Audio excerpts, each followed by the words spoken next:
J'ai 70 ans bientôt, enfin 69 ans plutôt. Et voilà, donc je suis à la retraite. J'assistais à des lotos et on m'a demandé si je voulais bien les annoncer. Enfin, leur donner un coup de main bénévolement en leur annonçant les numéros. Comme je suis une personne qui parle clairement, on m'avait demandé, dont je n'ai pas refusé. C'est tout. Mais ça ne me rapportait rien. Ça me faisait le plaisir d'annoncer, le plaisir de voir des personnes, et c'est tout. Avec une autre personne de la commune de Gajac-Rouillac, on a dit, pourquoi on vient là, qu'on fait bénévolement, on ne le ferait pas dans notre commune bénévolement. Et c'est comme ça qu'on a commencé. Et je vous parle comme ça depuis 1985.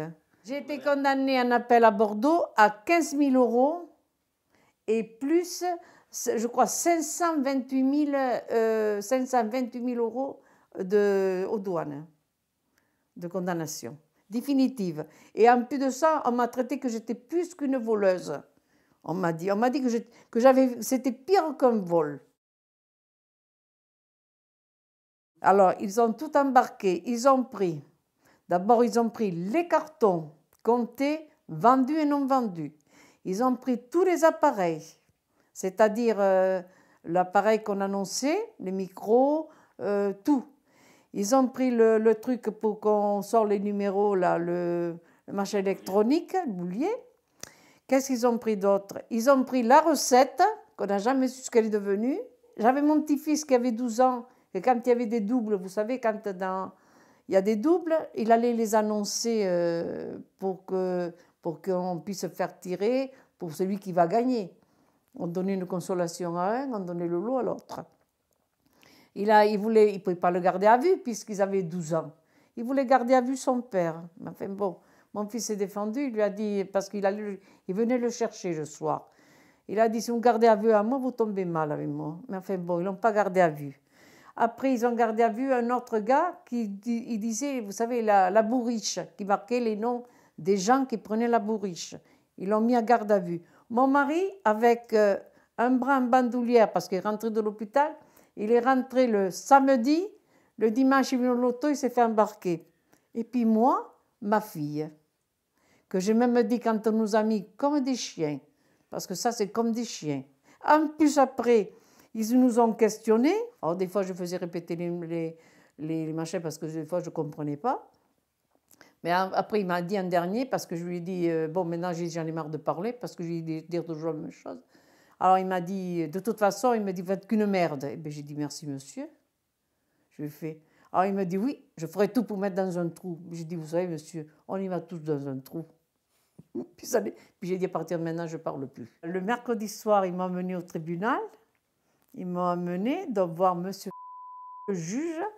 Puis il me dit, bon, il me dit, de toute façon, il me dit, vous avez 15 000 € de caution donnée. Alors je lui ai dit, mais moi j'ai dit, j'ai pas d'argent, comment voulez-vous que je vous paye? Ah ben il m'a dit, de toute façon, avec tout ce que vous avez pris, vous avez 15 000 €. Ah ben j'ai dit, non, je m'excuse.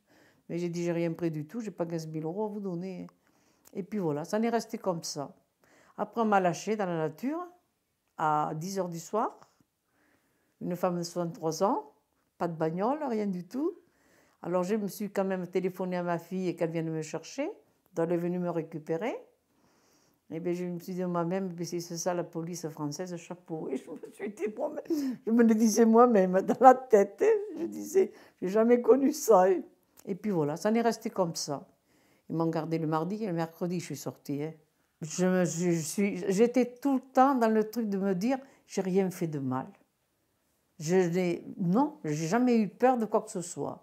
Je n'ai jamais eu peur de quoi que ce soit dans la mesure que moi-même, je n'ai pas volé, donc je ne voyais pas pourquoi nécessiter même qu'on m'arrête. Pour moi, je rendais service aux personnes âgées. Je n'avais rien à foutre, moi, de l'argent. La preuve, je leur donnais des cartons. D'abord, c'est mentionné sur certaines lettres. Là. Je leur donnais des cartons. Il y avait des personnes... C'est incroyable. Il faut assister et voir. Et vous le verriez vous-même. C'est pas possible qu'on arrive à des trucs comme ça.